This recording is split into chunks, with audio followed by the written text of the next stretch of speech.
De audiencia, estamos muy contentos de que se haya materializado este primer curso del traslado del paciente crítico, producto de la experiencia que tuvimos durante los picos de la pandemia y que nos hizo o nos obligó a modificar muchos de los protocolos y de los métodos que teníamos establecidos para trasladar pacientes, no solamente dentro del hospital, sino entre hospitales, de los hospitales regionales y comunitarios a los centros de referencia, como es el Hospital General de Occidente, desde donde estamos transmitiendo. Producto de todo esto, pues visualizamos la necesidad de moderar, de aprender y de regular muchos de los métodos que teníamos para mover estos pacientes, y producto de esto es este congreso y este curso. Entonces, les damos la bienvenida, esperamos que lo que les transmitamos aquí sea lo aprovechen. Verán que hay muchas cosas que no los tenemos, o sea, aquí tenemos la controversia de que mucho material, pues no lo teníamos y tuvimos que adquirirlo o conseguirlo para poder darle seguridad y mover a los pacientes, disminuir la mortalidad que tenemos tan alta al inicio de la pandemia. Entonces, la intención no es ver las deficiencias en sus centros de trabajo ni lo que les hace falta, sino aplicarse y tratar de mejorar los métodos y las asistencias que tenemos y tratar de hacer todo apegado a los protocolos que van cambiando con el paso del tiempo. Lo que les vamos a mostrar aquí pues sigue siendo algo dinámico, porque van a seguir cambiando conforme nos adaptemos.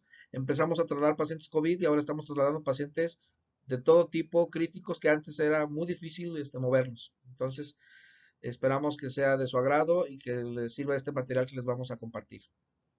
El nombre de mi ponencia, les voy a hablar de la guía para el transporte del paciente COVID en el Hospital General de Occidente. De aquí parte, les daré una segunda charla en el taller, que es la movilización de pacientes críticos y los protocolos.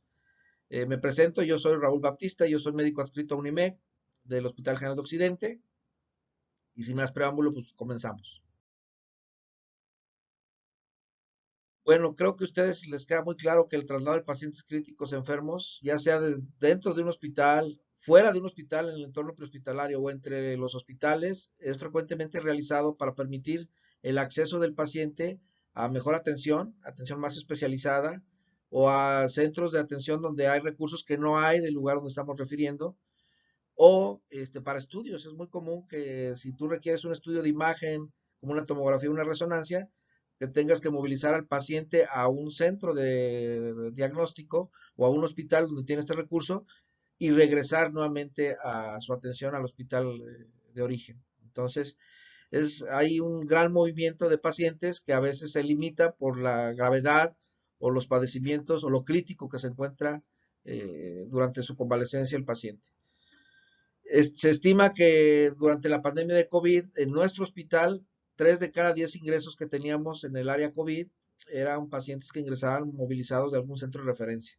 La mayoría, hospitales de la red de la Secretaría de Salud Jalisco, ¿verdad? Desde hospitales regionales comunitarios, que eran los que se prepararon para la pandemia, pero también tuvimos muchos pacientes referidos de centros de salud y de instalaciones que no estaban preparadas para atender pacientes COVID, y la necesidad en su comunidad, en la pequeña población donde estaban, se tuvieron que convertir en centros de atención por la gran demanda. Entonces no había una planeación de tener la infraestructura para trasladar a estos pacientes. Entonces nos vimos ante la necesidad de visualizar qué se requería y cómo trasladarlos.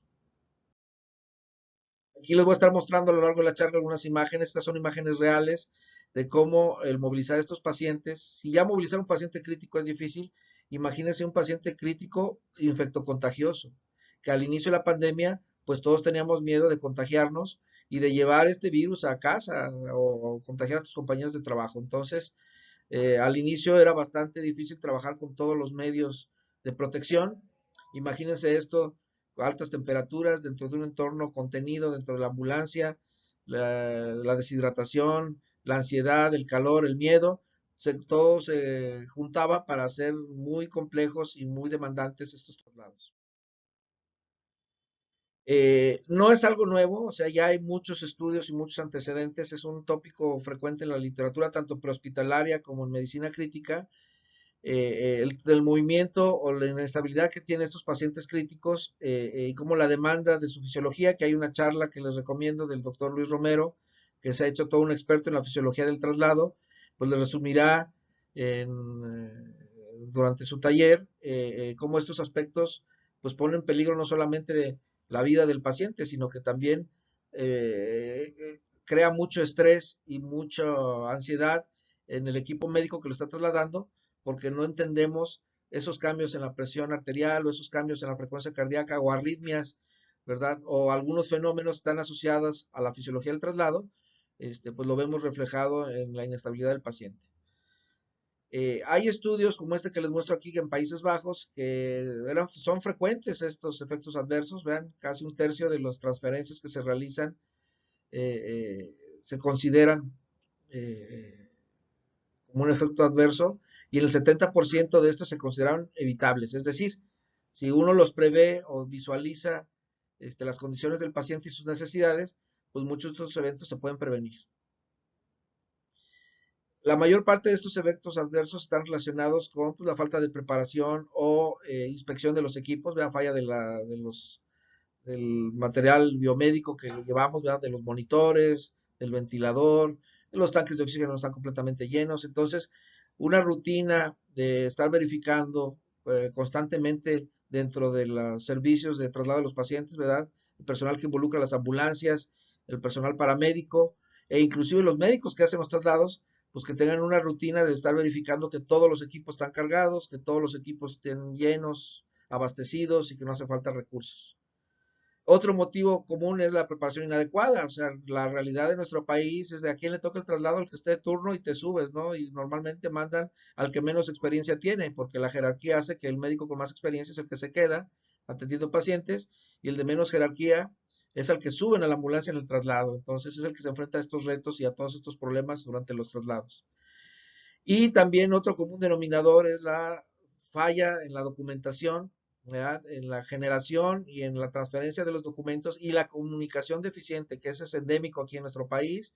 No hay una comunicación eficiente entre el centro que refiere el paciente y el que lo está recibiendo.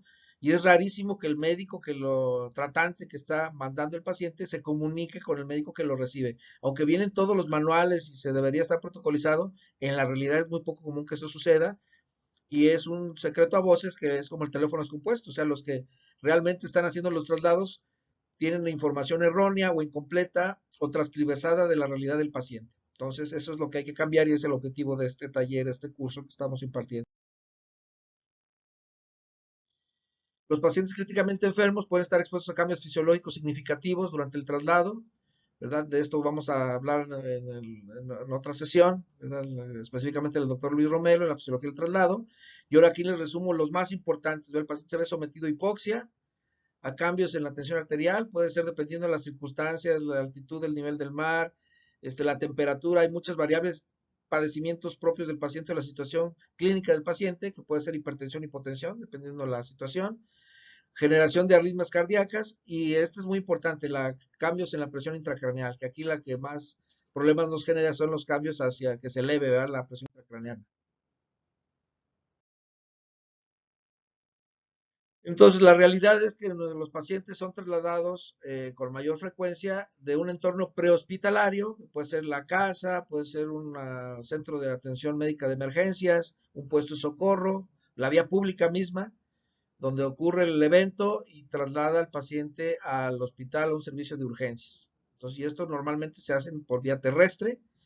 Muchos de los protocolos que hay y que a lo mejor ustedes pueden tratar de consultar están muy enfocados en evacuación aeromédica, que obviamente tiene sus particularidades por los cambios de temperatura, presión barométrica y hipoxia, pero también hay muchas variables en el traslado terrestre que hay que considerarse y hay poca literatura en este aspecto. Hay más en evacuación aeromédica y poco en la evacuación terrestre, y mucho de lo que hay de las referencias son a nivel del mar.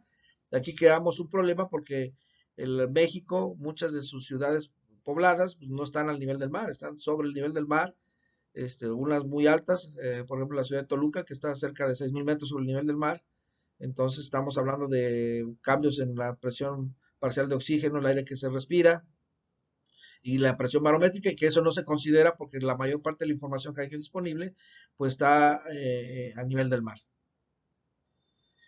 Otra cosa que hay que considerar son los efectos de desaceleración-aceleración, que esto está muy estudiado en la evacuación aeromédica, pero que también se producen en la evacuación terrestre. ¿Verdad? Al desacelerar y acelerar en una ambulancia, ocasiona cambios muy importantes en la fisiología del paciente que se está trasladando. Entonces, ante este escenario de la incertidumbre inicial y que qué íbamos a hacer, pues los tomadores de decisiones de la Secretaría de Salud Jalisco y del Hospital General de Occidente tuvieron la visión de formar una unidad especializada para materializar los traslados de los pacientes más graves, inestables o en estado crítico. Todo esto derivado de pacientes al inicio de la pandemia por neumonía severa y falla multisistémica asociada a COVID-19.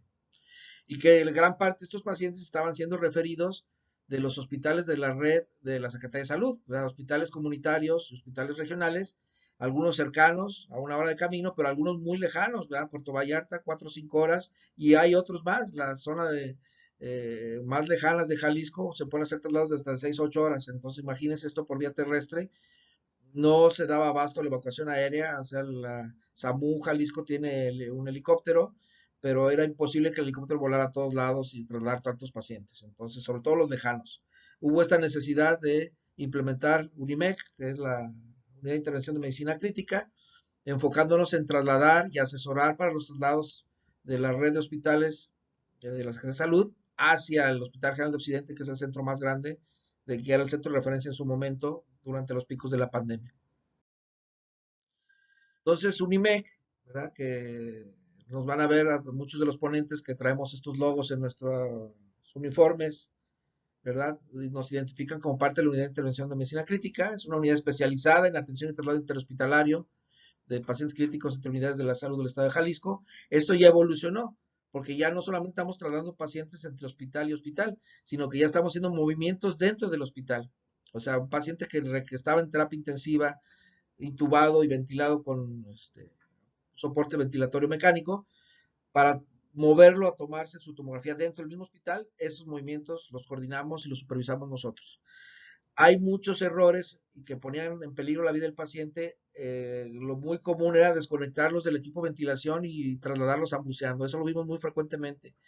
Y esto es no porque no fueran capaces los médicos, sino porque les faltaba experiencia en saber que un paciente bajo presión positiva con un PIP y que mantiene perfusión en sus alveolos, tú al desconectarlo del ventilador, pierdes la presión y no lo puedes mover hasta que se recupere nuevamente, lo vuelves a conectar al ventilador y vuelve a recuperar, pero pasan ahí varios minutos, inclusive hasta media hora que se estabilice el paciente.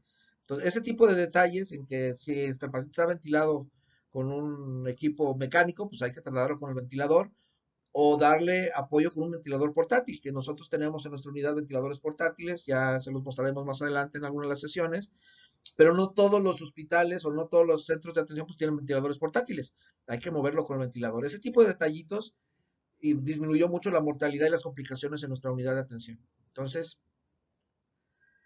como les digo, esto ha sido muy dinámico porque antes solamente trasladábamos pacientes COVID y de hospital a hospital, ¿verdad? De un hospital pequeño aquí al centro de referencia que los ocupan.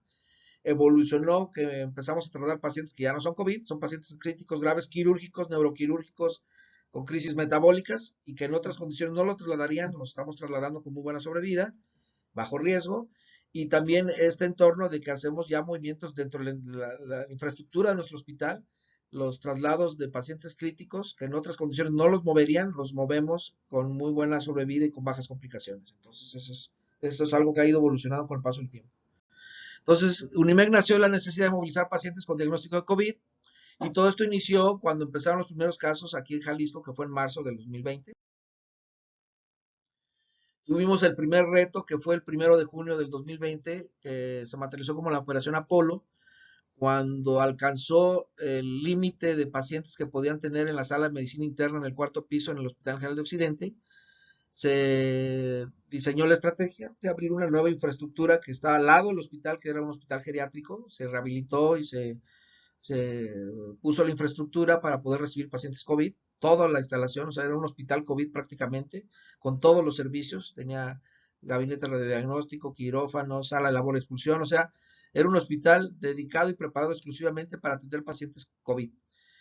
Entonces había que trasladar pacientes que estaban en el cuarto piso, la mayoría de ellos ventilados con ventilador mecánico y pacientes muy graves, que como les comentaba, nadie se hubiera aventado ese tiro de moverlos por el riesgo de alta mortalidad y movimos en un periodo de 8 horas 28 pacientes con COVID-19 grave de ese cuarto piso del Soquipan, ¿verdad?, al edificio enfrente que es el hospital geriátrico. A esta operación se le llamó Operación Apolo y por eso esta fecha es muy importante para nosotros y organizamos este evento, es el segundo año que lo organizamos el simposio, lo hacemos el 1 de junio conmemorando y recordando esa fecha en que movimos esos 28 primeros pacientes, todos a salvo, no tuvimos ninguna defunción y muchos de esos pacientes llegaron bien a su destino.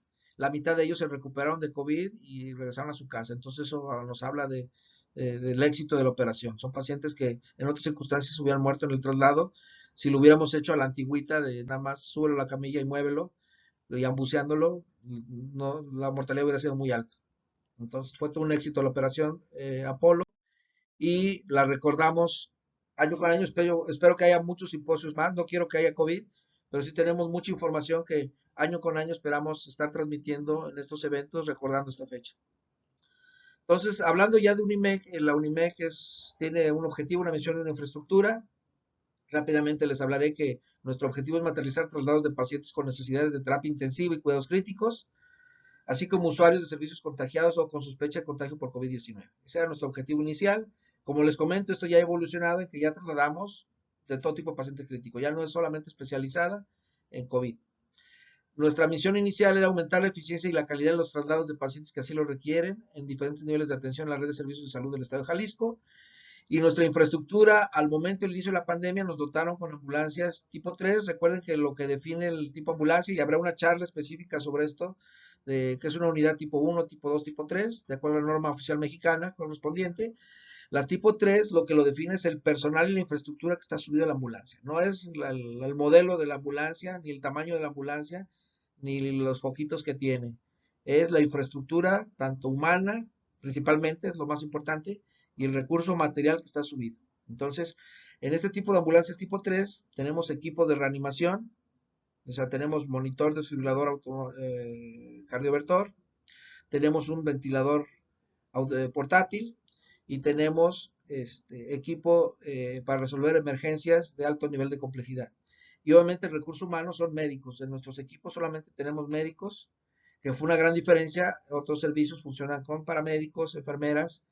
Nosotros empezamos a funcionar solamente médicos experimentados en urgencias. Algunos son urgenciólogos egresados de su especialidad de urgenciología, médicos intensivistas o médicos entrenados en cirugía. Y esto hace un equipo muy completo para la toma de decisiones y las intervenciones eficientes dentro del contexto del traslado en la ambulancia. Ya con el paso del tiempo, como fue madurando la unidad, empezamos a comprar ya paramédicos con alto nivel de experiencia. Entonces, nuestro recurso humano es híbrido en las ambulancias. Van siempre 2 médicos, 3 médicos y un paramédico, que es una diferencia notable con respecto a otros servicios en que son más médicos y enfermeras que médicos en las unidades que hacen los traslados. Por ponerles un ejemplo, aquí el único que no es médico es el que dice ahí camillero, que está apoyando para el movimiento, pero los otros, el doctor Romero que está ahí supervisando, el del chaleco negro, y los que están con traje Tyvek, el color azul y el color blanco, y la doctora que está cargando la bomba de infusión, son médicos todos. Entonces, eso es un equipo pues muy robusto y con la experiencia que no están trasladando sus pacientes, pues muy eficiente para resolver los problemas que se presentaban durante el traslado. La toma de decisiones muy eficiente. Debido al éxito que tuvo la unidad desde su comienzo, pues nos encomendaron otras misiones. Tuvimos esta otra misión que fue la Operación Topo, que fue el 11 de febrero del 2021, que fue trasladar los pacientes que quedaban, los pocos pacientes muy graves que estaban en el Ángel Año una vez que cerró sus puertas, trasladarlos a nuestro hospital. Entonces movimos 11 pacientes críticos inestables, muy graves, con ventilación mecánica asistida. O sea, son pacientes que nadie hubiera aventado del riesgo tan alto que tenían de muerte. ¿Ya? De los 11 que estaban muy graves, 6, como les comento, intubados. Los pusimos en condiciones. Aquí algo muy importante del movimiento de los pacientes, que no hay que trasladarlos a la primera, siempre hay que ver qué necesidades tienen. Si hay que poner un catéter central, se lo ponemos. Si hay que reponer volumen, se lo reponemos. Si necesita inotrópicos, lo hacemos. Si requiere modificar los parámetros del ventilador, lo hacemos. Hay que poner al paciente en las mejores condiciones. Si está anémico, lo transfundimos. Si le falta albúmina, le ponemos albúmina. O sea, un movimiento de estos pacientes no se hace en el momento que lo piden. valoramos la situación y pueden pasar varias horas o días antes de consumar el traslado para poner en mejores condiciones al paciente para que pueda soportar este movimiento que demanda la reserva fisiológica que tiene, la ponemos en riesgo al hacer este movimiento. Entonces, esto es algo muy importante, que todo el protocolo gira en evaluar bien al paciente, decidir quién es trasladable y quién no, y ya lo veremos a manera de un listado, ¿verdad? ¿Qué pacientes son los que son trasladables? ¿Qué condiciones deben tener? Y la toma de decisiones protocolizada. Nuevamente, el 18 de enero del 2022 tuvimos la operación Fénix. Ahí trasladamos 13 pacientes, de los cuales dos estaban intubados con apoyo ventilatorio y un paciente en falla cardíaca crónica descompensada con marcapaso transcutáneo externo, que movimos del servicio de urgencias de adultos una vez que bajó el último pico aquí en Jalisco de la pandemia, el último que tuvimos, el más reciente. Hubo necesidad de mover el servicio de urgencias del Hospital General de Occidente a la instalación del geriátrico que ya se reconvirtió nuevamente para la atención a población abierta. Entonces movimos el servicio de urgencias del Hospital Soquipan al hospital geriátrico y tuvimos que trasladar a estos pacientes que estaban en el servicio de urgencias que eran de difícil manejo. Entonces también todas las operaciones que les he mostrado sin ningún deceso durante los traslados.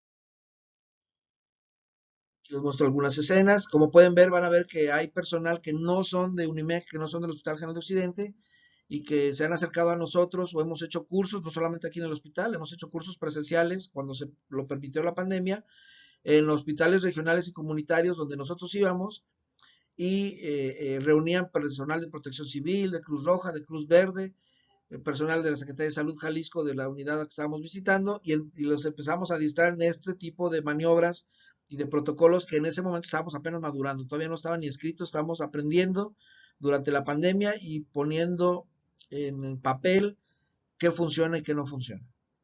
Obviamente nos ayudó mucho las experiencias de otros lugares del mundo que a través de la literatura, ¿verdad? A través de contactar a los colegas nos transmitían lo que funcionaba y lo que no funcionaba. Por ponerles un ejemplo, la ventilación mecánica, aprendimos que no era tan conveniente intubar tempranamente a los pacientes. Había que retrasar la ventilación mecánica, usar métodos de alto flujo, CPAP o mascarillas de Busillac. Habrá una plática específica para esto. Y colegas franceses nos transmitieron que era mejor rotar estos dispositivos que son no invasivos, rotar, por ejemplo, alto flujo con el CPAP o con la mascarilla de Busillac, y el paciente esperar que pasaran esas semanas, 2, 3 semanas, que era la tormenta de citoquinas en los pacientes más graves, y nosotros bajamos nuestra mortalidad inicial de 60% a menos del 30%. Entonces, eso fue un gran avance gracias a estas medidas y que la curva de aprendizaje fue rápida porque lo que servía, pues lo aplicamos, todo basado en evidencia también, muy importante. La experiencia de otros centros de atención de COVID en el mundo, como el uso de la dexametasona, apegarnos al protocolo de usarla como estaba indicado de acuerdo a la recomendación. No usamos nunca medicamentos que no estuvieran recomendados, nunca usamos ivermectina, nunca usamos ningún medicamento que estuviera no aprobado o no recomendado, basado en la literatura disponible, basado en la evidencia. Obviamente todo esto comenzamos a entrenar a nuestro personal, lo que es paramédicos que posteriormente se incorporaron con nosotros, pues nos conocieron dando estos cursos. Entonces, hemos impartido diversos cursos de adiestramiento. Consideramos que este curso virtual, este taller virtual, es parte de esos entrenamientos, nada más que no lo hacíamos grabado, siempre los hicimos de manera física.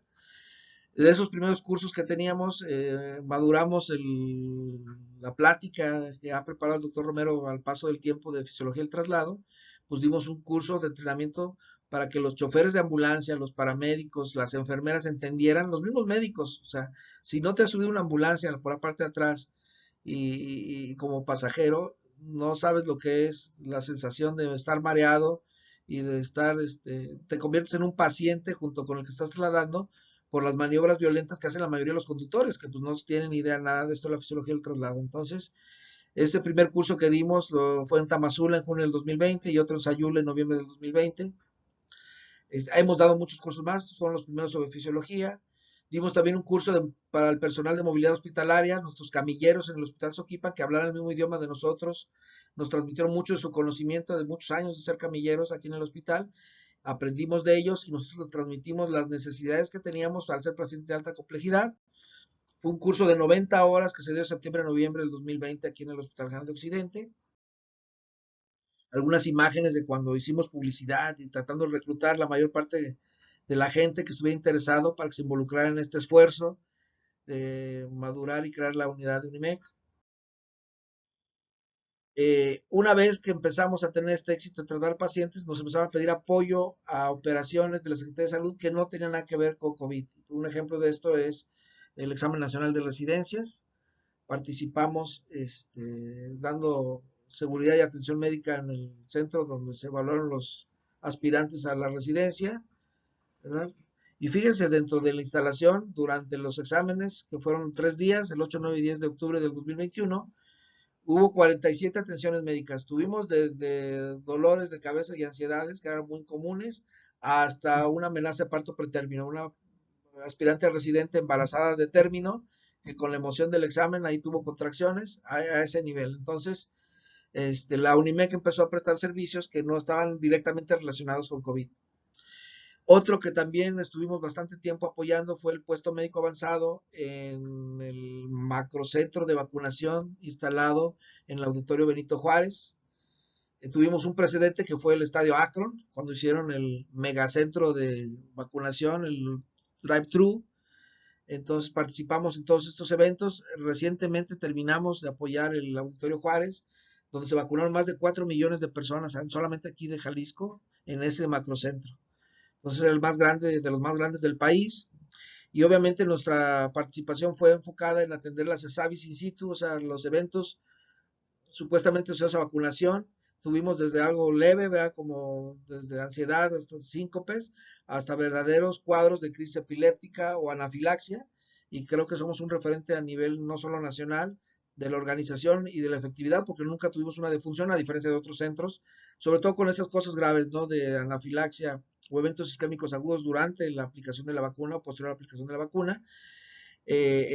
Habrá una plática sobre este tema, porque la mayor parte de los eventos no están relacionados a la vacuna, es la ansiedad, el miedo de la paciente a aplicarse la vacuna, o el paciente no se tomó su medicamento, un paciente crónico degenerativo con muchas enfermedades que no se puso su insulina esa mañana por el miedo de la vacuna, que tuvo alguna reacción, y que busca tener una crisis hiperglicémica al estar en la línea de espera de que lo vacunaran.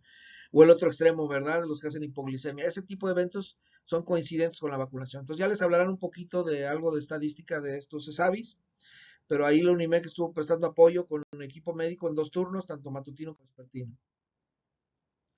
Entonces, como pueden ver, el equipo fue madurando con el paso del tiempo. Un poquito de los traslados que les muestro aquí son el corte a mayo de 2022, donde inicialmente el primer año trasladamos 45 pacientes, no tomando en cuenta lo de las operaciones, eso no lo estoy considerando aquí en estas estadísticas, son solamente traslados que se hicieron donde hacemos todo un protocolo de bitácora y que tenemos documentados. O sea, aquí trasladamos de uno por uno. El primer año 45, el segundo año 64 y para lo que vamos del 2022 ahorita a mayo 52. Esperamos que rebasemos este año más de 100 pacientes trasladados.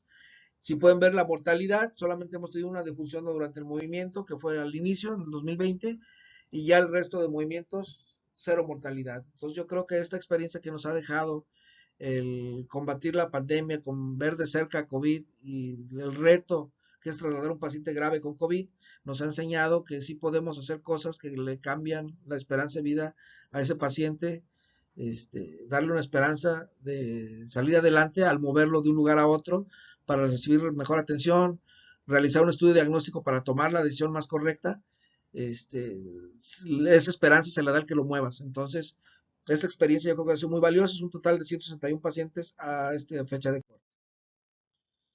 De los pacientes que hemos trasladado, la mayoría han sido masculinos, cerquita del 60%, y esto tiene sentido porque el COVID grave, toda la literatura mundial, no solamente aquí en México, es más frecuente que sea COVID grave en varones, en hombres. Un poquito de variables fisiológicas de los pacientes que hemos trasladado. Toda esta información la obtenemos de la bitácora que tenemos protocolizada, que ahorita estamos haciendo la transición de hacerla en papel a hacerla digital en un formulario de Google, de tal manera que al capturar todas estas variables, pues tenemos gráficos en el momento en tiempo real y nos ayuda mucho a la toma de decisiones. Entonces, todas estas cosas tecnológicas que van a ver mezcladas con nuestro quehacer del día al día han hecho que la unidad es muy dinámica y tomamos damos una respuesta de manera muy rápida porque tenemos los elementos ayudados con la tecnología y que no nos cuesta porque todo esto está disponible al público en general. No estamos pagando ninguna licencia, ni traemos teléfonos especiales, ni equipo de comunicación especial. Usamos el WhatsApp, el Facebook, el Google, o sea, todas las herramientas que comúnmente usa la gente que tiene un teléfono inteligente, es lo que utilizamos para coordinar nuestra unidad. Entonces, de ahí salen estas imágenes. Vean, por ejemplo, los niveles de saturación en pacientes trasladados por Unimec. La mitad de ellos normal, ¿verdad? 95 al 100%. Nos vamos a ir al extremo de los que tienen hipoxia grave, solamente del 8.7% de los pacientes hemos trasladado con criterio de hipoxia grave, o sea, menos del 85%. Ya de los que desaturan, en amarillo, ¿verdad? De los que tienen menos del 90% de saturación, 14.1%. Estamos hablando que un tercio de los pacientes estaban desaturando grave cuando los movimos, lo que implica, todos los que entienden esto de la hipoxia y la desaturación sabrán que está en peligro la vida. ¿Qué tipo de requerimientos de oxígeno le aplicamos a los pacientes cuando trasladamos?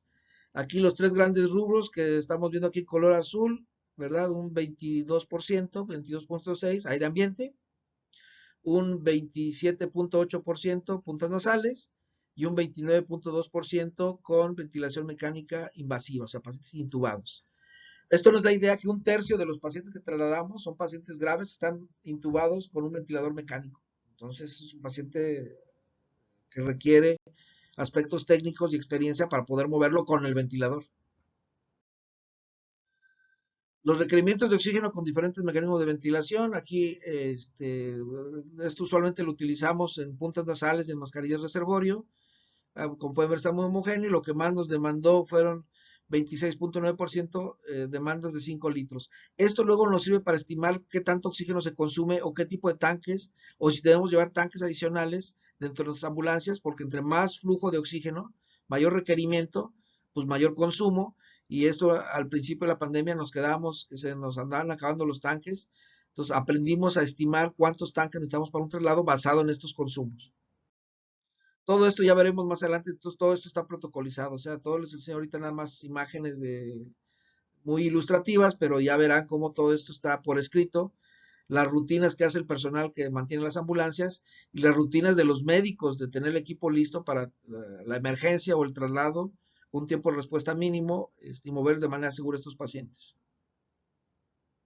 Aquí les muestro si el paciente requiere ventilación mecánica invasiva o CPAP, los requerimientos de FIO2 empleados. Aquí, como pueden ver, el 88.2, la mayoría requería entre el 41 y 50%. Aquí un poquito de imágenes de los cursos que hemos tenido. Aquí es el curso que duró 90 horas para que se le dio a los camilleros para el traslado seguro de los pacientes en estado crítico. Un poquito de las pláticas. Como pueden ver, de aquí surgieron nuestros paramédicos que se han hecho parte del UNIMED. Hemos hecho un curso el de fisiología del traslado en un área abierta para poder subirnos a la ambulancia y experimentar los fenómenos que experimenta el paciente. Entonces, este curso nos gustó mucho porque es subirse uno, simular que uno es el paciente, ¿verdad? Te toman tu presión arterial y tu frecuencia cardíaca, te dan tus vueltas en la ambulancia y luego te la vuelven a tomar y ves como si una persona normal, sana, tiene estas variaciones en variables fisiológicas como son presión arterial y tensión arterial y frecuencia cardíaca basales, cómo cambian radicalmente con solamente cambios de aceleración o el que te marees, ¿no? El que tengas un reflejo vasovagal por mareo. Un poquito las imágenes de los cursos y las presentaciones. Ahí el que está proyectando soy yo con mi chaleco, espaldas. Inicialmente éramos poca gente, inicialmente prácticamente era el doctor Romero, que es el coordinador actualmente de la unidad, y yo, y con el paso del tiempo hemos ido creciendo en número de personas y en médicos que nos apoyan. Muchos de los médicos de manera voluntaria, pues son médicos que son adscritos al servicio de urgencias COVID o al servicio de urgencias de adultos y que además de ser adscritos de urgencias COVID, pues nos ayudan a trasladar a los pacientes. Entonces han generado mucha experiencia y pensamos son parte valiosa del equipo. Mi agradecimiento aprovechando el foro a todos esos médicos que muchos siguen con nosotros y muchos por los cambios en la administración y al disminuir el número de casos ya no están con nosotros, pero se llevaron toda esta experiencia y ahora sí que evangelizar y hacer esto al lugar donde estén, al hospital o a la institución donde ellos estén, pues materializar todo esto que aprendieron porque realmente funciona en beneficio de los pacientes. Usando las herramientas que hay de tecnología que les comento disponibles, implementamos un aula virtual donde subimos material, artículos, actualización, videos como el que estamos viendo en este momento, se sube al aula virtual y de manera no presencial, nuestro médico que está en el turno de la noche pues pueda ver la presentación en la mañana, ¿verdad? Implementamos algunos quizzes o cuestionarios después de hacer alguna lectura. Entonces ha sido muy útil la manera de herramienta para educación médica continua, que debido a lo demandante que era el COVID y las largas jornadas de trabajo, era muy difícil tener gente en un aula o tener reunido al equipo médico a la antigüita, ¿verdad? Era imposible porque estaban dispersos en diferentes turnos, unos en jornada acumulada, otros en turno matutino y otros en nocturno, y obviamente los médicos salían pues a descansar o al siguiente turno en otra institución, entonces era muy difícil vernos la cara y a través de estas tecnologías pudimos mantener comunicación y mantener entrenamiento y educación a través de estas plataformas.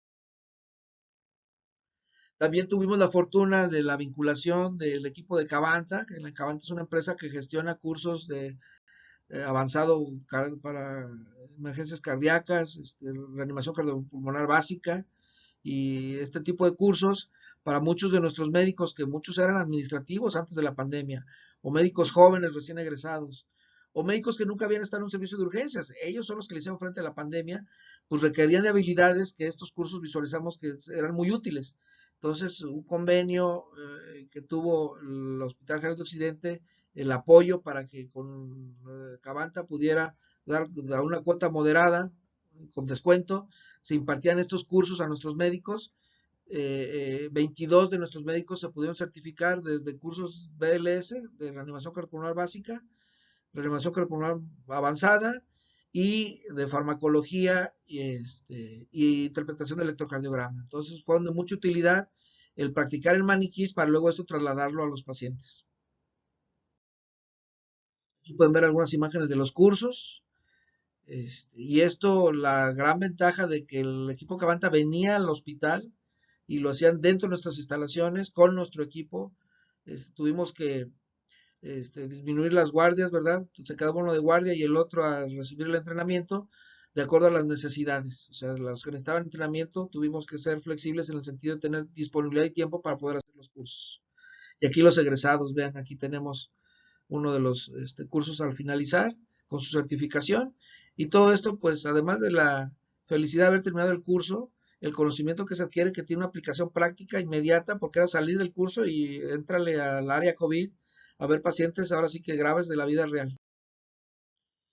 Como les comenté, mucho de lo que hacemos, no trasladamos al paciente en cuanto nos llaman, hay que hacer un análisis de la situación, hay que estudiar al paciente, hay que ver su situación, sus necesidades, y esto demanda un proceso que puede ser rápido, si el paciente está en condiciones, lo trasladamos inmediatamente, pues un paciente que requiere hacer algunos ajustes, lo hacemos. Entonces, esto les da trabajo a veces a los adscritos, a los médicos, que no están acostumbrados a prestarnos el expediente y a que el médico que está trasladando pues ponga el tú por tú a cuestionar o a hacerle preguntas de tipo clínico.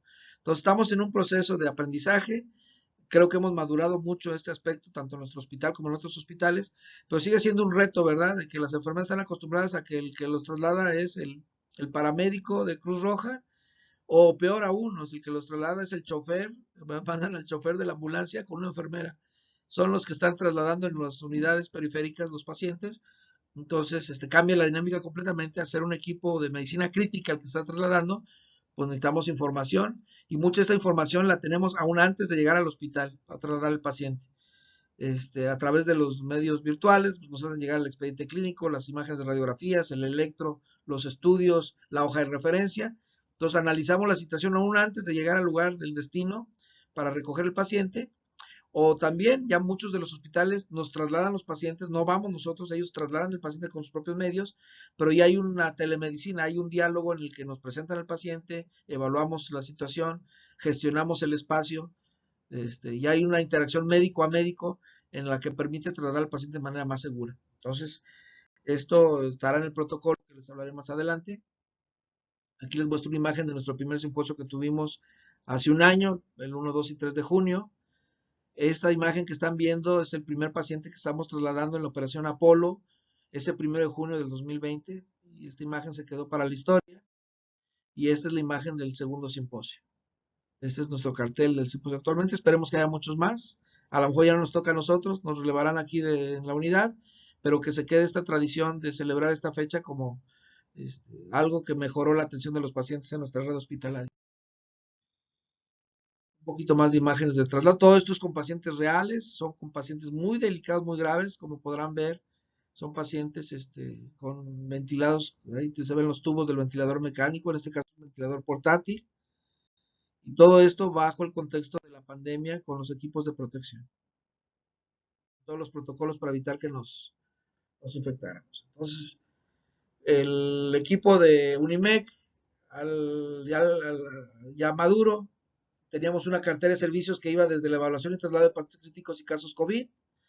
Hacemos telemedicina en el paciente crítico, la extensión de atención médica fuera de instalaciones hospitalarias, o sea, lo vemos nosotros como una extensión del Hospital Soquipan. El Hospital Soquipan va donde está la situación, donde requiere la asesoría o requiere la infraestructura. Entonces eso puede dar herramientas muy útiles en casos de desastres. O sea, no solamente si funcionó en COVID, pues en caso de un huracán, en caso de una contingencia ambiental, en caso de algún otro evento biológico, ¿verdad? Ahora que anda el virus de la viruela de mono, de ese tipo de contingencias, pues esta experiencia nos ha dejado una unidad en la que podemos responder con manera eficiente y rápida ante esta necesidad. Hay respuesta a emergencias médicas en desastres, ambientes complejos o de difícil acceso. Hacemos planeación, respuesta inmediata y gestión ante desastres y eventos catastróficos. Y el análisis de decisión clínica basada en la mejor evidencia científica disponible, que eso es parte del proceso que hacemos, del basarnos en las normas oficiales o en los metaanálisis, donde la evidencia señala qué es lo que funciona, ahí enfocarnos. No es una toma de decisiones en base a la experiencia propia o en lo que parece que funciona, sino que es basado en la literatura científica disponible y las que tienen mayor nivel de basada en evidencia.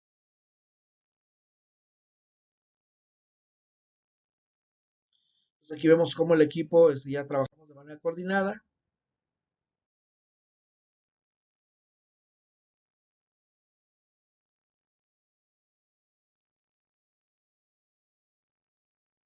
Esta imagen, la recuerdo, fue un día domingo, en la que por eso ando de cachucha, me fui todo despeinado y ahí nos ven, yo ya ando cercano, ya me considero de la tercera edad porque ya no me muevo tan ágil como lo hacía antes, cuando tenía hace 20 años menos, era mucho más ágil, pero vean, todavía me subo a la cama a mover pacientes y esto lo recuerdo muy bien porque era un día domingo y traía mi cachucha, entonces todavía ahí le echamos competencia a los jóvenes del equipo. Entonces, la intención de todo esto que les acabo de platicar, fue materializar una guía y un protocolo, que hablaré ahorita en la segunda parte de la sesión. La guía tiene como finalidad disminuir los eventos adversos que potencialmente pueden presentarse en el traslado de un paciente, ¿verdad? Es una guía que si la seguimos, pues va a haber menos errores o se nos van a olvidar menos cosas. Y al mismo tiempo evaluamos las variables relacionadas con el traslado. O sea, qué material y equipo necesitamos para realizar un traslado seguro. Y esto siempre hay que tenerlo preparado. O sea, aunque sea un traslado sencillo, en algún momento se puede convertir en una emergencia y que se convierte en un traslado crítico, ¿eh? Eso no lo sabemos. Entonces siempre debe estar listo el ventilador, debe estar cargada la batería, debes traer baterías de respaldo, debes tener tu tanque de oxígeno lleno, las bombas de infusión cargadas, las baterías funcionando, tu monitor, desfibrilador, cardiovertor cargado, que esté tu oxímetro funcionando. Si tienes acceso a otra tecnología como un capnógrafo, pues súbete tu capnógrafo, aunque no lo vayas a utilizar en ese momento, lo puedes utilizar durante el traslado o al arribo, etcétera, ¿no? Todo el equipo biomédico funcional. El personal que realiza el traslado, ¿verdad? Pues, idealmente que sea un personal capacitado y yo considero que después de este curso taller, pues muchos de ustedes ya van a tener una visión diferente a la que tenían previo, ¿eh? Ya aunque no lo crean ustedes, estas capacitaciones despiertan esa inquietud de que, oye, yo no tengo un desfibrilador, pues hay que tenerlo porque tú no sabes en qué momento un traslado requieras monitorizar y desfibrilar a un paciente. No lo sabemos. Entonces, ese equipo va de rutina en el check-up y va de rutina en tu equipo de trabajo del día al día. Ese personal capacitado que cuentas ¿con quién cuentas? ¿Tienes médicos, son enfermeras, son camilleros, es personal de vigilancia? No lo van a creer, pero muchos de los lugares fuera de la ciudad de Guadalajara, los que trasladan, el que maneja la ambulancia es el policía, ¿verdad? Es el de protección civil, o sea, no es equipo de salud. No es que no hay quien maneje la ambulancia, pues lo maneja el conductor, el que hace los envíos de paquetería, él es el que maneja la ambulancia. Entonces, el involucrar a estas personas en esta rutina de entrenamiento, de que entiendan de que lo que están trasladando son seres humanos, que hay una respuesta fisiológica, que pueden poner en peligro la vida, que están trasladando médicos, que es un recurso valioso, ¿verdad? Y que también son parte de lo que están trasladando. O sea, este tipo de visión, pues lo da el tener estos entrenamientos. Y el último punto es el estado de gravedad del paciente, ¿verdad? Hay que evaluar siempre los factores de riesgo basados en el estado de salud del paciente, que es donde está enfocado la mayor parte del protocolo. No estamos descubriendo el hilo negro, hay una norma oficial mexicana que se las muestro en NOM 004 SSA 3 2012, ¿verdad? Donde define mucho de lo que hacemos, está basado en la normatividad vigente, esta es la del expediente clínico, y tiene un apartado de los movimientos del paciente por traslado, tanto inter como extrahospitalario, que definen como movimientos de egreso, que puede ser alta por mejoría, alta voluntaria, máximo beneficio o éxitos, ahorita explicaremos cada uno de ellos, además de los recomendados en la observación, o sea que puede ser para la realización de estudios, son bien comunes, o sea que tú muevas a tu paciente de urgencia de adultos o de terapia intensiva fuera de tu hospital a que le tomen la tomografía o le hagan el ultrasonido, es bastante frecuente cuando no lo tienes en tu infraestructura, por motivos administrativos, ¿verdad? Que hay que cambiar el paciente de un hospital a otro porque van a remodelar el piso, hay que moverlo. Por riesgo estructural, tembló, se inundó y hay que mover a los pacientes, o los que también son comunes son los traslados a otra unidad, ¿verdad? Ya sea por beneficio del paciente, moverlo de un primer nivel a un segundo nivel o de un segundo a un tercer nivel. Todo eso está en la norma. Por lo que respecta a pacientes, tanto críticos como no críticos y que requieren traslados, se anexan los protocolos con las siguientes definiciones. Ya vamos a entrar a cada una de las definiciones. Tenemos los pacientes que se trasladan por mejoría. Es un paciente consciente, hemodinámicamente estable, no requiere mayor cuidado o se encuentra con bajo riesgo de requerir soporte vital avanzado entre las siguientes categorías. Porque el paciente se va de alta a su domicilio por alivio y restablecimiento de condiciones clínicas consideradas dentro de normalidad para su grupo de edad y condición clínica preexistente. La otra categoría, que sea un traslado entre servicios de hospitalización del mismo centro de atención, pasa de urgencia de adultos a medicina interna o pasa de medicina interna a geriatría. O sea, hay movimientos dentro del mismo contexto hospitalario, de la misma instalación, o entre sedes que presten el servicio, ¿verdad? Por ejemplo, está en el hospitalito de Zapopan, lo muevo al Hospital General de Occidente. O traslado por remisión de su condición de salud a un centro de mayor complejidad para continuar estudio y o tratamiento médico. Lo que hablábamos de niveles, ¿no? Si yo estoy en el hospital de comunitario, que es de un primer nivel, lo traslado a un hospital de segundo nivel como el Soquipan para tratamiento y realización de estudios que, con mayor nivel de complejidad. Ahora, tenemos la categoría cuando el paciente se va de alta voluntaria, que dice, no, yo ya no quiero tratarme, firmo mi alta voluntaria, ya me quiero ir, ¿verdad? Cuando el paciente, previo al consentimiento informado y en pleno uso de sus facultades mentales, su apoderado legal, en caso de no poder decidir su mejor conveniencia, y dentro del marco legal vigente, decide no ser hospitalizado de acuerdo al plan y recomendaciones médicas, y se gestiona su traslado por ambulancia a su destino. Por otro lado, tenemos las indicaciones de traslado por máximo beneficio. Es cuando se decide el traslado en base a la mejor conveniencia del paciente, ya sea a otro centro de atención o a su domicilio particular, según sea el caso, y que estas recomendaciones son mejor opción para seguir hospitalizado después del análisis de riesgos-beneficios por el equipo de salud. La siguiente categoría son las indicaciones de traslado por motivos administrativos. Cuando el paciente o su representante legal, según corresponda, gestione el traslado a otro centro de atención médica por motivos no relacionados a su estado de salud, por ejemplo, por motivo de aseguranza médica o por insolvencia económica, entre otros muchos casos.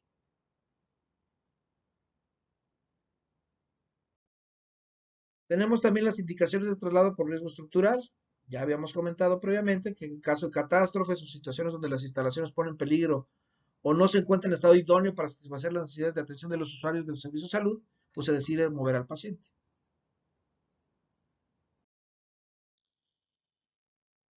Las indicaciones del traslado por éxitos, este es un término que no usamos comúnmente aquí en México, pero es importante que lo conozcan, a pesar que está en la normativa. Éxitos es cuando las condiciones clínicas del paciente han progresado hacia o desembocado hacia la muerte. O sea, éxitos pareciera que es que todo fue bien, es al revés. Es cuando el paciente, el desenlace es fatal. Una vez alcanzado este estado y de acuerdo con el capítulo primero del título octavo de la Ley General de Salud, aquí les pongo la referencia, y de su respectivo reglamento, pues hay que seguir apegarse, ya es un paciente que se convierte en un cadáver, en un cuerpo, que debe ser manejado de acuerdo a la normatividad vigente. Ya no lo puedes mover en una ambulancia, ya no puede ser trasladado de manera convencional como lo haríamos con un paciente vivo. Aquí cambia completamente y hay que apegarnos a la ley, al reglamento y a la normatividad para traslado de cadáveres y disposición de ellos. Pues el traslado de cadáveres es importante, que les quede bien claro, que ya cambia completamente la situación, ya no estamos hablando de un paciente, ya se convierte en un cadáver, debe hacerse dentro del marco legal y de acuerdo a las prescripciones y vehículos autorizados para este fin, como son las carrozas fúnebres y vehículos del Servicio Médico Forense, son los únicos autorizados y de acuerdo poner a la vista del Ministerio Público, que es el que autorizado solamente para mover, en este caso, un cadáver, este, dentro o fuera del hospital. Por lo que respecta a traslados de pacientes críticos, se definen criterios en el documento que les anexamos, que es el protocolo para gestionar traslados UNIMED. Aquí les pongo algunos lineamientos, aunque voy a entrar con detalle más adelante de todo el protocolo en extenso, ¿verdad? Que será mi segunda charla en el taller, pero sí les adelanto, ¿verdad? Para el traslado intrahospitalario, siempre hay que evaluar el riesgo-beneficio del traslado del paciente, contar con los consentimientos de traslado debidamente firmados por pacientes y familiares, y esto es bien importante hacerlo antes de hacer cualquier maniobra. Una vez que activan el servicio, tú debes llevar y que te firmen los consentimientos antes de cualquier intervención. El servicio emisor mantendrá estrecha comunicación con el servicio receptor a manera de mantener coordinación entre ambos, así como mantener los canales de comunicación con el personal involucrado. Y esto de involucrado no solamente es entre médicos, porque no se enteran las enfermeras, no se enteran los camilleros, no se entera el personal de vigilancia, todos somos parte del mismo equipo y la comunicación debe ser en todos sentidos. El servicio emisor revisará que se cuente con todo el equipo necesario para efectuar el traslado. Hay una lista de cotejo que todo esto les vamos a compartir para que tengan una referencia de qué es lo que se utiliza y qué es lo que verificamos. Y en caso necesario, realizar la solicitud. Por ejemplo, si vamos a mover un paciente que requiere apoyo ventilatorio, pues solicitar un ventilador mecánico portátil que se requiere. Aquí la recomendación es que si no cuentas con él, pues pedir ayuda, pedir apoyo, o sea, no te avientes el cohete de que el paciente muera por incompetencia o impericia, pedir apoyo que lo mueva una unidad especializada, como es el caso de nosotros. El servicio emisor será responsable del traslado y deberá consignar en el expediente la nota correspondiente del traslado y condiciones de gravedad del paciente. Aquí se les olvida que el que está refiriendo el paciente, o sea, el médico tratante de la unidad de referencia, es el médico responsable del traslado. Hasta que no se le transfiere la responsabilidad al médico que recibe, que firme de recibido, el responsable es el médico que envía. Y aquí se desentienden muchas veces, tú ni ves al médico tratante, o sea, el médico que envía al paciente no interactúa con el equipo de traslado ni con el médico que lo recibe. Y esto es una conducta que hay que cambiar en la mayor parte de unidades en nuestro país, porque genera muchos problemas, no solamente para el paciente, sino médicos legales, cuando hay un desenlace no favorable.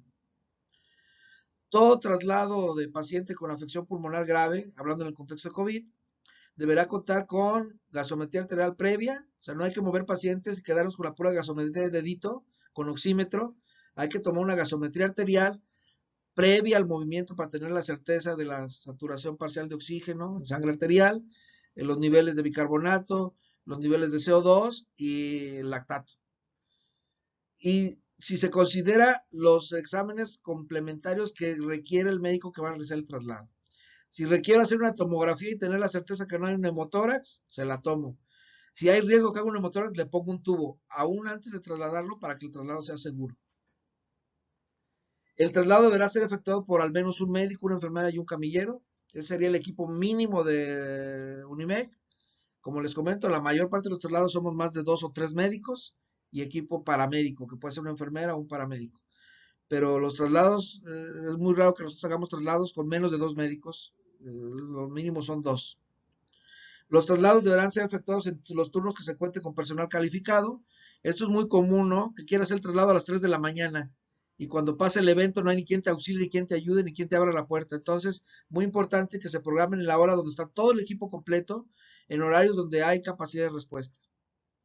Una vez finalizado el traslado, deberá de realizarse las maniobras de sanitización y retiro de material y todo listo para el siguiente movimiento, porque no sabemos, había días en los que no hacíamos ninguno, pero había días en los que hacíamos 3 o 4 movimientos, entonces es impredecible cuándo vas a tener eh, alguna llamada y cuándo el día va a estar tranquilo, entonces el equipo siempre debe estar operativo y funcional. Algunas recomendaciones generales. Ante la sospecha o confirmación del paciente con COVID-19, el personal de traslado debe contar con equipo de protección personal de acuerdo a la OPS.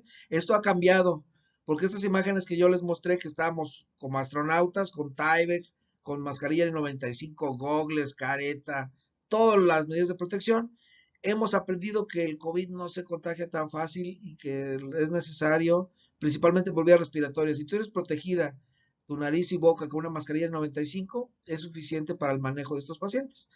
Hay medidas extras de seguridad como la bata desechable, los guantes siempre son necesarios, pero les podemos pasar, ha ido cambiando las recomendaciones de la OMS respecto a la protección personal para personal sanitario que maneja este tipo de enfermedades contagiosas. Específicamente COVID, ya no trabajamos con tantas medidas como al inicio y hemos aprendido y siguiendo la normatividad y las recomendaciones de la OMS en que se han relajado estas medidas y sigue siendo seguro.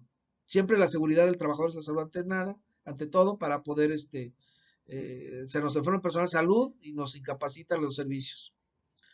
Pacientes que cumplan criterios de ingreso a hospitalización, se debe proporcionar al paciente equipo de protección con mascarilla N95, obviamente para que no ande dispersando el virus con sus secreciones al toser o al hablar por toda la instalación. Entonces, paciente que ingresa con sospecha de COVID, hay que ponerle su mascarita.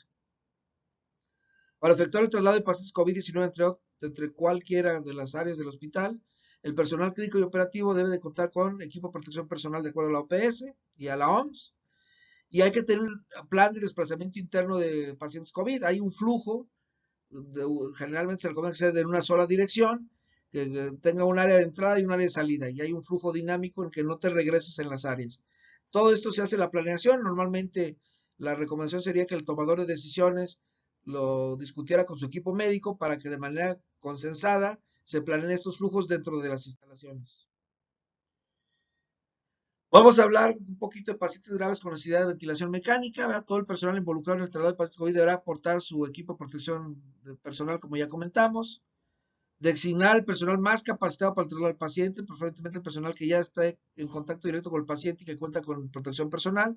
Esto es para evitar la pérdida de tiempo de que aquí a que se ponen el traje y de aquí a que se preparan. Los equipos que ya están dentro de la instalación del área COVID son los que hacen los traslados. El personal asignado que ya cuenta con el equipo de protección personal durante el desplazamiento evitará maniobras que ocasionan desconexión de los dispositivos de ventilación mecánicos o accesorios. Ese es un crimen garrafal, ¿eh? Quitarle el ventilador mecánico para bucear al paciente no se debe hacer, ¿verdad? Si no pueden transportar el ventilador mecánico de la unidad, usar uno de transporte o portátil. Y si no lo tienen, pues transportarlo con el equipo de ventilación, pero no hay que desconectar el circuito del tubo porque se colapsan los alveolos, se pierde toda la presión positiva que tenía el paciente y que lo mantenía, lo pones en peligro. Para realizar el traslado de pacientes con enfermedad pulmonar grave intubado, se utilizará idealmente un equipo de ventilación mecánico instalado y en casos especiales, previo consenso del equipo UNIMED, el ventilador portátil. La bolsa válvula solo se utilizará como medida en caso de que haya una falla del ventilador o los ventiladores. Entonces ahí sí, es el último recurso el ponerle la bolsa válvula mascarilla y abucearlo. Para el traslado interhospitalario, los pacientes en estado crítico con necesidad de la administración de fármacos por infusión continua, como son las aminas vasoactivas, sedantes o anestésicos, se transportarán con las bombas con los fármacos estrictamente necesarios para mantener la estabilidad clínica de los pacientes. Es muy común que el personal de enfermería tiene la línea para vena permeable y los líquidos de base y por donde le están pasando su glucosa. Eliminar el mayor número de tubos posible y el mínimo número de bombas necesarias, solamente las vitales, para evitar confusiones o problemas en el manejo y el traslado. El médico encargado de la atención del paciente será quien se haga cargo del manejo de la vía aérea en el momento del traspaso, considerando tomar las precauciones necesarias para efectuar la desconexión y recambio del equipo de ventilación de traslado al ventilador de la unidad. En el mundo ideal, si se puede trasladar con el ventilador, trasladarlo con ventilador, no hacer este paso de desconectar para poner el portátil. Hay equipos que se prestan para eso, ¿verdad? Que se desmonta el ventilador y se puede quitar las patas y subirlo para el traslado. No es el caso en nuestro hospital. Los equipos de ventilación mecánica que están en las salas y en las terapias intensivas son muy aparatosos, muy grandes, se- son difíciles de transportar en una ambulancia. Entonces, sí necesitamos desconectar al paciente. Aquí utilizamos unas pinzas de Kelly, ¿verdad? O de Rochester para pinzar el tubo, que no pierda presión el paciente. Desde el paso a la muerte, ¿verdad? Pinzas el tubo, desconectas del ventilador mecánico fijo y le pones el ventilador portátil. Todo esto lo van a ver con el doctor Romero con detalle en su taller de manejo de ventilación mecánica. Van a ver la maniobra y cómo se hace, y por eso van a ver que siempre tenemos unas pinzas de Kelly pinzadas ahí en el equipo de ventilación para poder pinzar el tubo y no se pierda presión, y también disminuir la dispersión del virus en caso de pacientes COVID o algún otro tipo de efecto contagioso. Cada que exhala el paciente, pues dispersa, nebuliza las partículas de saliva y donde está el virus. Entonces, eso disminuye la dispersión aún en las áreas de contención. ¿Cuáles son los marcadores de riesgo para el traslado? O sea, contraindicaciones, les voy a hablar de manera muy general porque vamos a ver en la próxima sesión mi taller, de manera puntual, indicaciones y contraindicaciones. Tenemos de marcador de riesgo pulmonar, pues que el paciente esté con FIO2 altas, un PIB mayor a 10, presión meseta mayor a 30, que el paciente tenga un tubo o dos tubos pleurales. Esto le incapacita a mantener expansión pulmonar sin succión, o ventilación mecánica con alta frecuencia o una relación IE invertida. Serían aguas. Este paciente no hay que moverlo, o hay que tomar las medidas para mejorar estas condiciones y que lo puedan mover.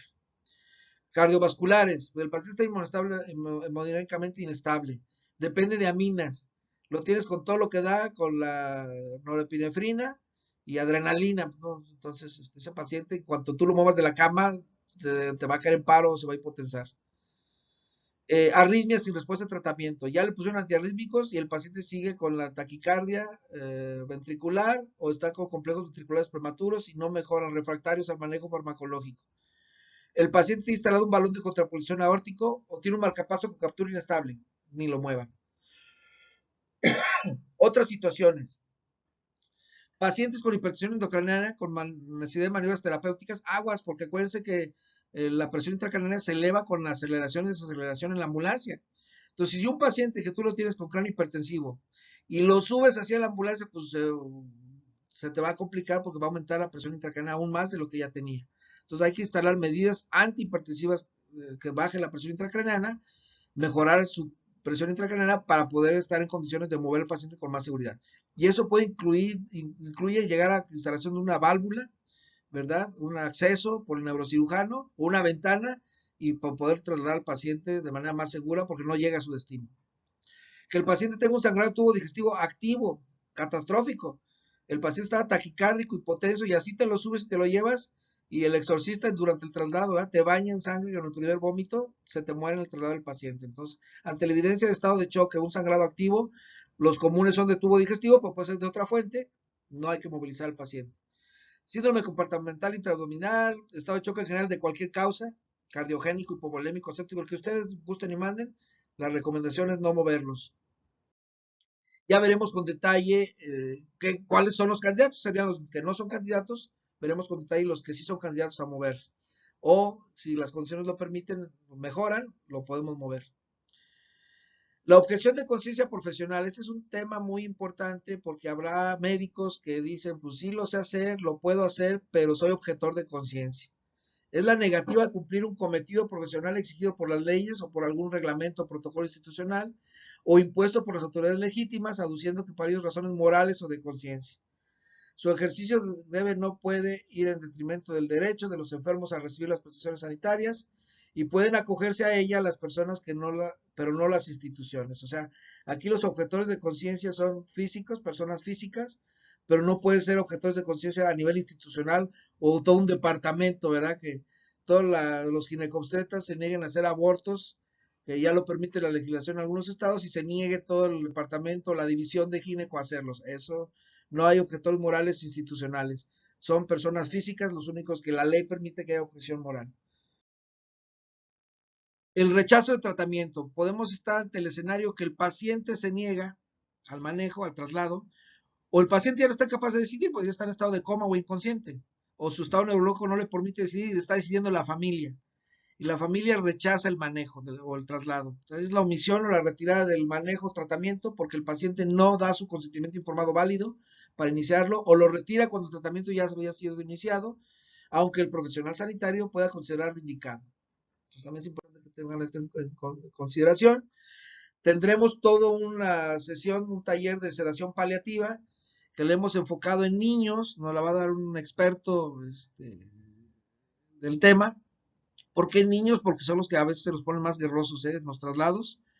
Es la administración, la sedación paliativa que se hace, está el contexto del bien morir y el contexto de el paciente está tan grave y tan delicado que se hacen maniobras para que el paciente no sufra. Entonces, es la administración de fármacos en las dosis y combinaciones requeridas para reducir la conciencia de un paciente con enfermedad avanzada o terminal, con el fin de aliviar uno o más síntomas refractarios, con el consentimiento explícito o delegado del paciente. Entonces aquí también cuando el paciente está en condiciones lo puede tomar de manera voluntaria consciente o cuando ya no está en capacidad que lo decida su familia de acuerdo a la ley y normatividad vigente aquí en México. La sedación paliativa no tiene por qué ser irreversible. Aprendimos con COVID que es muy dinámico. Había pacientes que yo aseguraba le va a ir mal y salían y había pacientes que estaban como si nada y se agravaban y se morían. Entonces no tiene palabra de honor el COVID. Entonces hay situaciones de mucha gravedad que pueden ser reversibles o situaciones muy leves se pueden convertir en un problema muy grande. Entonces, esto de la sedación paliativa y la autorización puede ser algo reversible y esto también hay que entenderlo, ¿verdad? Que a veces puede cambiar el contexto y pasar de una sedación paliativa a manejo nuevamente. A veces nos da trabajo tanto a los personal de salud hacer esto, a la familia también, el dar marcha atrás, a veces toma trabajo tomar estas decisiones. Yo creo que el Hospital General de Occidente fue pionero en esto de la sedación terminal, la sedación en agonía, el bien morir, y ya el doctor Arechiga, que es el experto en este tema, hablará de todo el esfuerzo que se hizo y toda una sala exclusiva en estos casos donde sabíamos que no iba a tener un desenlace favorable y que prolongar la agonía de los pacientes era moralmente cuestionable. Entonces, hay todo un protocolo de, de, de estos aspectos. Entonces, los invito a que sigan la charla del doctor Arechiga. Ahí les platicará con mayor detalle todo lo que se hizo aquí en el hospital. ¿A qué se refiere esto de la sedación en agonía? Es la administración de fármacos para lograr el alivio del sufrimiento físico y psicológico inalcanzable por otras medidas. Son pacientes con falla multisistémica donde ya no va a haber reversibilidad de la falla renal, de la falla cardíaca, ¿verdad? Del daño neurológico, del no va a haber, al paciente lo estamos manteniendo, la poca función pulmonar que tiene, unos pulmones tan dañados de que son incompatibles con la vida todo lo que estamos haciendo, ¿verdad? Y mediante la disminución suficientemente profunda y previsible y reversible de la conciencia, en un paciente cuya muerte se prevé muy próxima, y obviamente requiere el consentimiento explícito, implícito o delegado del mismo.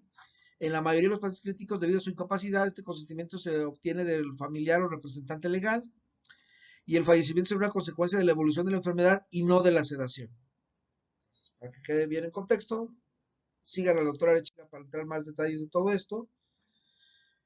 Tenemos la definición de tratamiento de soporte vital, que son procedimientos para prolongar la vida artificialmente y ganar tiempo, para que con otras medidas terapéuticas, que pueden ser quirúrgicos, antibióticos, antivirales, etcétera, ¿verdad? O también puede ser por la evolución espontánea, se consiga resolver la situación. Y tenemos la definición de limitación de esfuerzo terapéutico. También se le conoce como limitación del tratamiento de soporte vital, que es la omisión o retirada de uno o varios tratamientos de soporte vital, cuando se prevén inútiles o no se han mostrado o se han mostrado inútiles para conseguir los objetivos de salud del paciente. Otro término que también les comparto es el de voluntades anticipadas e instrucciones previas. Es un proceso legal por el cual una persona planifica los tratamientos y los cuidados de salud que desea recibir. Esto también fue innovador aquí en el hospital, que teníamos un consentimiento modificado, donde el paciente COVID desde su ingreso te decía, pues yo sí acepto que me pongan CPAP, pero no quiero que me intuben.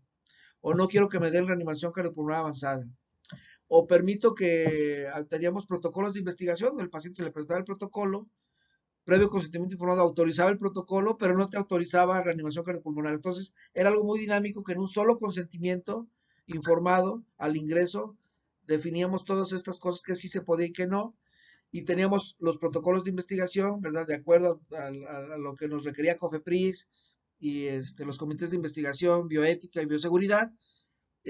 Algo que se innovó aquí en el hospital es que en un solo consentimiento se plasmara todo lo que el paciente te permitía que hicieras y no hicieras desde el ingreso. Y que era dinámico. Si el paciente se arrepentía y no, pues ahora sí quiero que me den reanimación, al cabo de una semana se cambiaba el consentimiento.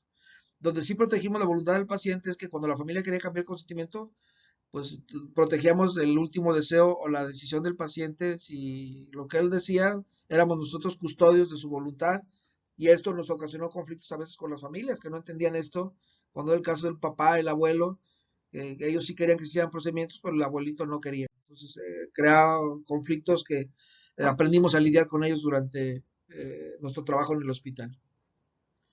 Los documentos de voluntades anticipadas o instrucciones previas, que es un escrito dirigido al médico responsable en el que la persona mayor de edad, con capacidad suficiente, de manera libre y de acuerdo con los requisitos legales, expresaba sus instrucciones de tener en cuenta cuando se encuentra en una situación en la que las circunstancias que ocurren no le permitían expresar personalmente su voluntad, no podían hablar, estaban inconscientes o caían en estado de coma, o eran sometidos a ventilación mecánica y había que sedarlos y relajarlos, inducir un estado de que estuviera dormido para que tolerara las maniobras de ventilación.